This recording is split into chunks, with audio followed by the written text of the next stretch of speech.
Hello అండి, నమస్తే. Welcome back to my YouTube channel. This SK Murali, mechanical department assistant professor. So ఈరోజు మీకు ఇంకో ప్రాబ్లం తీసుకొచ్చాను అనమాట వీడియో రూపంలో. సో చూడండి ప్రాబ్లం ఏమి ఇచ్చాడో ఒకసారి. ఏ bar of 16 mm diameter is subjected to a pull of 25 kilonewtons. The measured extension over gauge length of 80 mm is 0.12 mm and the change in diameter 0.07 mm. Find the Poisson ratio and the modulus of elasticity. So ఒక iron rod ఏదైతే ఉందో bar అది 16 mm diameter ఉందన్నమాట. దానికి load వచ్చేసి 25 kilometres apply చేస్తే అది ఎంతవరకు సాగిందంటే 80 ఉన్నది కాస్త 0.12 mmకి సాగిందనమాట.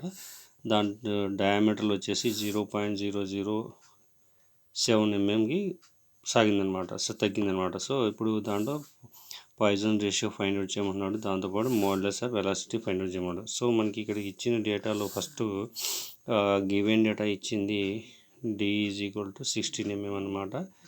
So given data d is equal to 16 mm. దాంతోపాటు మనకి పుల్ యాక్సిల్ లోడ్ అంటే ఇక్కడ టెన్సైల్ లోడ్ అనమాట. So p is equal to రాసుకోవచ్చు. So p is equal to 25 kilo newtons, that is equal 25 into 10 to the power of 3 Newton's.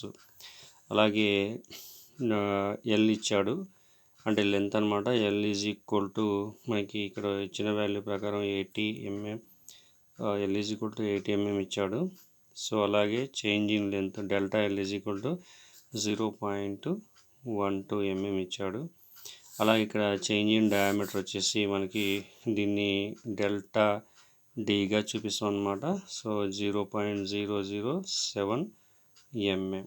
So ఇప్పుడు మనకి delta L ఉంది, L ఉంది, తర్వాత డెల్టా డి ఉంది, డి ఉంది, లోడ్ ఉంది. సో మనకు కావాల్సిన వాల్యూస్లో మనకి ఫస్ట్ స్ట్రెస్ ఫైండ్ అవుట్ చేయాలంటే సిగ్మా కావాలి. Sigma is equal to load by area. So load by area కావాలంటే మనకి డయామీటర్ ఉంది కాబట్టి సో ఫైండ్ అవుట్ చేయడానికి A is equal to π/4 into D square. So ఈ వాల్యూలో మనం π/4 ఇంటూ ఇచ్చిన వాల్యూ 16 ఉంది కదా, ఆ 16 ఇందులో మనం సబ్స్టిట్యూట్ చేస్తాం అనమాట, హోల్ స్క్వేర్. సో ఇక్కడ వాల్యూ మనం ఫైండ్ అవుట్ చేసినట్టయితే π/4 into 16 whole square. So 16 whole square వేస్తే మనకి 201.06 వచ్చిందనమాట. సో ఇక్కడ 201.06 mm స్క్వేర్ అంటే ఏరియా కాబట్టి ఇక్కడ mm స్క్వేర్ ఉంటుంది అనమాట.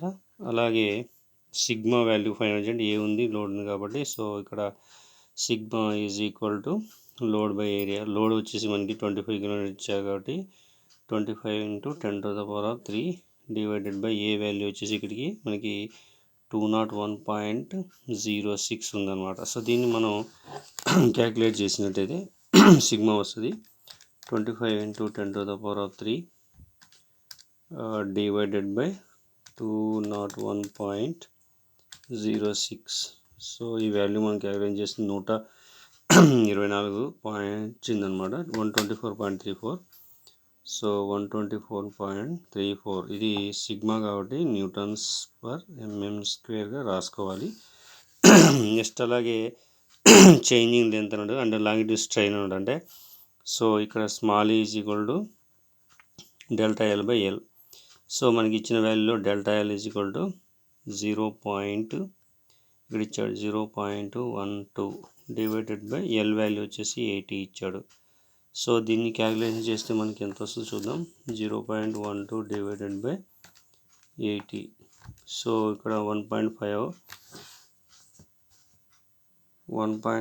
Into 10 to the power of -3 వచ్చిందనమాట వాల్యూ.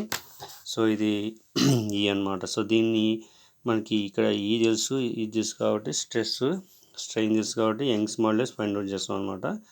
సో దీని యంగ్స్ మాడ్యులస్ క్యాపిటల్ ఈ is equal to sigma by small ఈ అనమాట ఈక్వేషన్. దీని ప్రకారం మనకి ఇక్కడ సిగ్మా వాల్యూ ఎంత ఉందో చూసుకొని, తర్వాత స్ట్రెయిన్ వాల్యూ ఎంత ఉందో, ఈ స్మాల్ ఈ వాల్యూ ఎంత ఉందో చూసుకొని మనం క్యాలిక్యులేషన్ చేసినట్టయితే so sigma is equal to 124.34 divided by ఇక్కడ స్ట్రెయిన్ ఈ is equal to 1.5 into 10 to the power of -3. So ఈ వాల్యూ మనం క్యాలిక్యులేట్ చేసినట్టయితే 124.34 divided by 1.5 into 10 to the power of -3. So ఈ వాల్యూ క్యాలిక్యులేట్ చేస్తే మనకి స్ట్రెయిన్ ఈజ్ ఈక్వల్ టు 0.0829 వచ్చింది into 10 to the power of 5 Newton per mm square.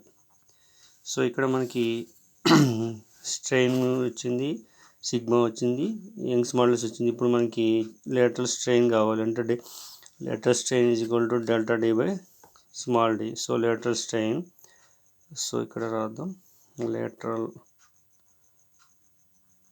Strain, so delta d by d. So delta d value already మనకి ఇక్కడ ప్రాబ్లంలో 0.007 ఇచ్చాడు కాబట్టి ఆ వాల్యూ ఇక్కడ 0.007 డివైడెడ్ బై డి వాల్యూ వచ్చేసి 16 అనమాట.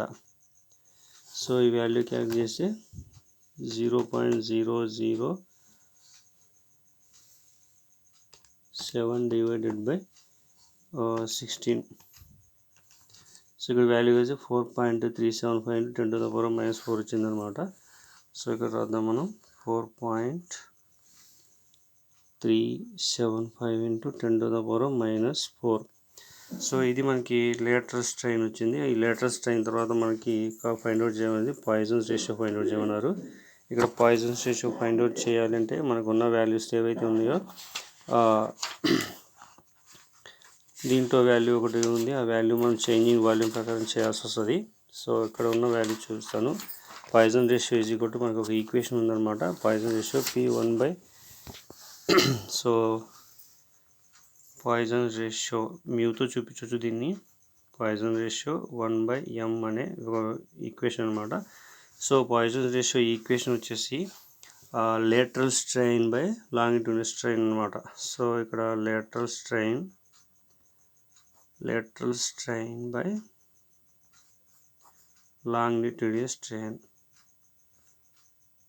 longitudinal strain అంటే ఏం లేదు, change in length by change in diameter values వేసుకోవాలన్నమాట ఇక్కడ. సో లేటరల్ స్ట్రెయిన్ వచ్చిన వాల్యూ ఫస్ట్ మనకి 4.375 into 10 to the power of -4 divided by longitude strain అంటే చేంజ్ ఇన్ లెంత్ అనమాట, delta L 1.5 into 10 to the power of -3. So ఈ value calculate చేసినట్లయితే మనకి 1/m is equal to value వస్తుంది. So ఈ value చూద్దాం మనం. 0.4 into 10 to the power of 3. So ఇక్కడ వాల్యూ వచ్చేసి మనకి 0.29 అలా వచ్చేసింది అనమాట. So 0.375 into 10 to the power of 3 divided by 1.4 into 10 to the power of 3. So మనకి 0. అలా వస్తుంది వాల్యూ, 0.2 అలా వస్తుంది అనమాట. సో ఇక్కడ రాద్దాం 37 ఇక్కడ 8 కదా. సో దాని ప్రకారం చేద్దాం. 0 పాయింట్లో వాల్యుయేషన్ వచ్చింది.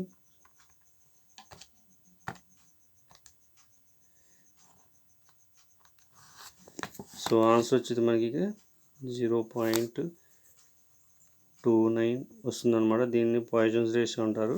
ఈ ప్రాబ్లం మనం ఈ విధంగా చేస్తాం అనమాట. పాయిజన్స్ రేషియో ఫైండ్ అవుట్ చేయాలంటే 1/m is equal to lateral strain by longitudinal strain, అంటే ఇక్కడ change in diameter by change in length అనమాట. అంటే ఇక్కడ స్ట్రెయిన్కి ఏ విధంగా ఫైండ్ చేస్తామో ఈ వాల్యూ ఏదైతే ఉందో ఆ వాల్యూ ఇక్కడ చేస్తాం అనమాట. సో ఇక్కడ ఈ వాల్యూ మనం ఫైండ్ అవుట్ చేసినప్పుడు మనకు వచ్చే వాల్యూ ఇది అనమాట 1.5 వాల్యూ వేసుకుంటే మనకి ఈ విధంగా 0.29 వస్తుంది అనమాట. సో ఈ విధంగా మనం ప్రాబ్లంను ఫైండ్ అవుట్ చేస్తాం.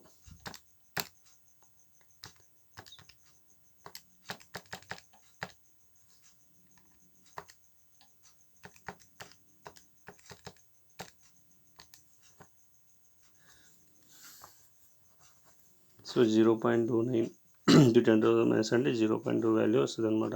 సో ఈ విధంగా మనం దీన్ని ఫైండ్ అవుట్ చేస్తాం. ఓకే, సో ఈ వీడియో కానీ మీకు నచ్చినట్లయితే లైక్ చేయండి, కామెంట్ చేయండి, నా యూట్యూబ్ ఛానల్ సబ్స్క్రైబ్ చేయండి. సో నెక్స్ట్ మీకు ఇంకో వీడియోతో మీ ముందుకు వస్తాను. Thank you for watching this video.